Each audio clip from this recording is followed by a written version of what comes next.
3D ரொம்ப நாளாக நம்ம வந்து லாங் வீடியோஸ் போடலை. இதுக்கப்புறம் ஷார்ட்ஸ் தான் வரும் மெயினாக. அப்பப்போ ப்ராடக்ட் ரிவ்யூவிங் இந்த மாதிரி தான் வரும். இது சரி பாஸ் லெவல் நல்லா விளையாடலாம். நம்ம ப்ரோ பிளேயர்னு சொல்லிட்டு ஒரு இது நடந்துட்டு இல்லை. ஆமாம் கரெக்ட்.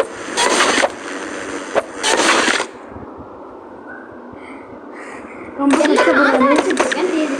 ஆமாம் நாங்கள் 3 பேர் தான் சேர்த்து அடிச்சிட்ருக்கோம். தேஜஸால் ஒன்றே பண்ணிட்டு தேஜஸ் வந்து 4ல் 1 அடிக்கிறாரு. நாங்கள் மிச்சம் 3 அடிக்கிறோம். நீ 4 அடிக்கிறேன் 5 இவர் 1 கூட அடிச்சா நான் வந்து ஒரு 2 அடிக்கிறேன். பாருங்க காற்றுலேயே பறக்கல பாரு. இப்போ தேஜஸ்க்கு மட்டும் new I'm nervous when I speak English.